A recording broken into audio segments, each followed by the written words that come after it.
Hello, dreamers! Welcome or welcome back. If you're new, I'm Periwinkle Jellyfish, and I'm a silly little person that draws silly little characters. Today, I'm going to be designing two new characters, and in the comments, you can decide which one you want to see me draw a dreamscape for. And of course, I'm always happy to hear any other ideas you have for character designs or other dreamscapes. Just let me know, and I'll be happy to hear them. Please don't be shy. Although I tend to be shy when commenting on things too, so that would make me a hypocrite by saying that. Please do be as shy as you want. Fun fact, half of this drawing was actually done while I was at the library because I thought that it would be a nice peaceful spot to do some drawing. And I was looking at Pinterest and just looking for inspiration. I wanted this character to have a very cutesy design and aesthetic. But I gave her facial expression a little bit of a sassy look because I feel like it would be really funny if she looked super sweet, but then actually she could absolutely destroy you in a roast battle. And so I wanted to make her look very sassy and like she has a couple tricks up her sleeve. Uh, I made her to look like she is questioning everything and how I'm designing her hair. I put her hair up in two cute little scrunchies, and then I decided to give her very long pigtails because I thought it would be a really fun thing to add. And her pose looks like she's in motion, so I thought making her hair like that too might really give off that vibe and really pull everything together. Oh, hang on, my dog's barking. I wanted to give her a Lolita dress, with a nice poofy skirt, and I gave her a fun sweater with a bow on it and a collar with some chains on it because I thought it might look cool, and also hint at a bit of a more sassy personality in her. I adjusted her position a little bit because I thought it might be cool if she was like holding a pair of glasses, maybe sunglasses, or maybe they're just accessories. But I thought it would be really cool if she had sunglasses that are kind of like teary. I sized them up with and put them right by her eyes to see how close I could get them to being proportionate to her actual eyes. Because in my art style, eyes tend to be pretty huge, as you can already tell. I added some fun sleeves, and then I finished up the sweater. Then I gave her a big, poofy skirt, and I was trying to figure out what I should add next. And then I decided to add some shoes with like nice lace-up details and bows. So I quickly finished those. It was not too difficult. I even added bows at the ends of them, and I even gave her a little hair clip because I thought it would be really, really cute. I adjusted the glasses a little bit more, and then we could move on to the line art. I imagine that if you got into a roast fight with this character, you would leave that fight a broken person, and you would probably have like 3 new insecurities that she would have pointed out, so that's fun. She seems really pleasant. I got to work quickly trying to do the line art as best I can. So I was just finishing this up really quickly.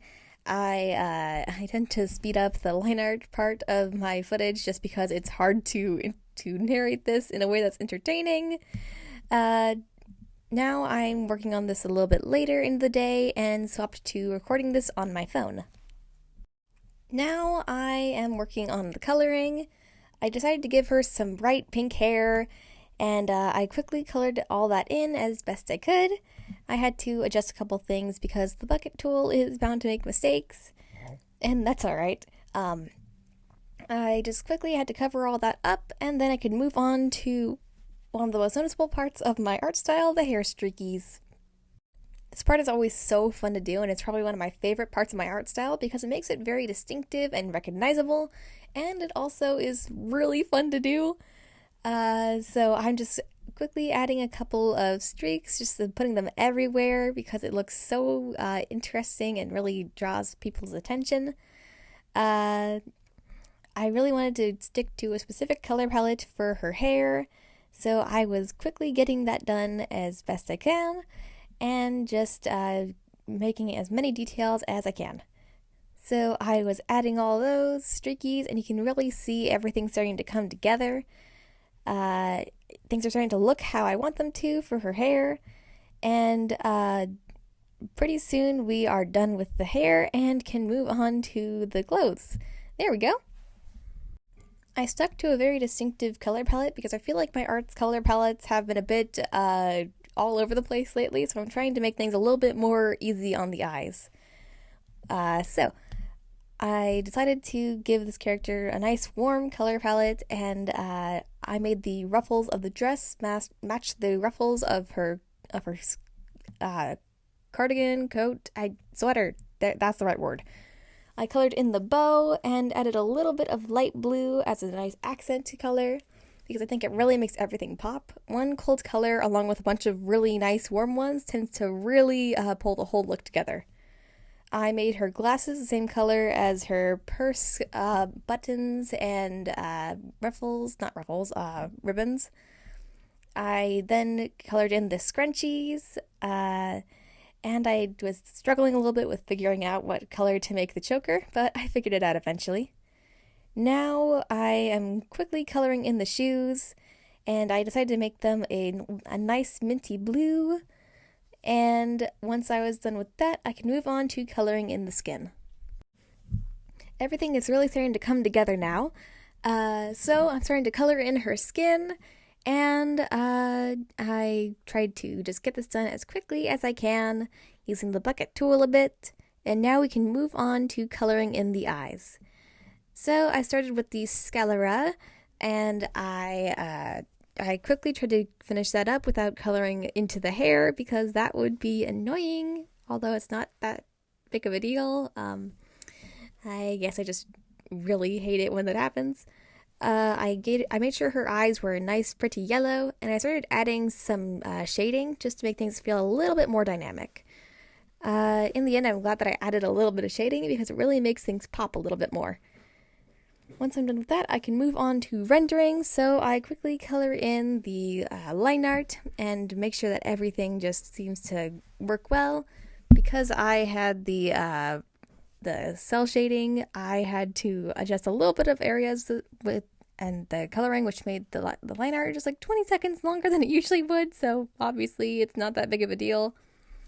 I started to color in the hair now, and finished up some of the final pieces, and once I was done with that, we are done.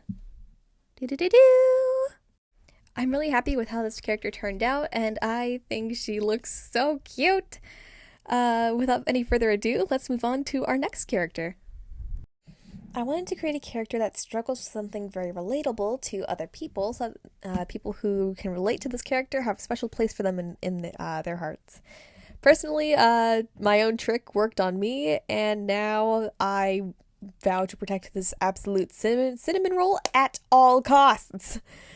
So I decided to create a character whose main theme is that she is struggling with anxiety, because I feel like a lot of us can relate to that at least at one point in our life. Some of us have anxiety disorders, me included, so I thought creating a character like this might help some people feel like they're a little bit less alone. I had this character clasp her hands together because I thought it would be cute, and also like she's trying to kind of soothe herself in a way. Maybe she likes to just like interlace her fingers together and then make them go out, then in, out, then in. Maybe it's a way to calm herself down. I made her expression look a little bit half asleep because I thought it might make her look tired. I imagine that this girl struggles with falling asleep, and that's obviously a problem because when you don't have enough sleep, then you get anxious. And when you are tired, you need to get energy, so you get caffeine or coffee or an energy drink, whatever your pick is. And sometimes that can make you anxious. So obviously that is a not great loop to be in, so she just keeps on making things worse and worse, and I feel so bad for her. And I wish I wasn't as cruel when creating this character, but oh well.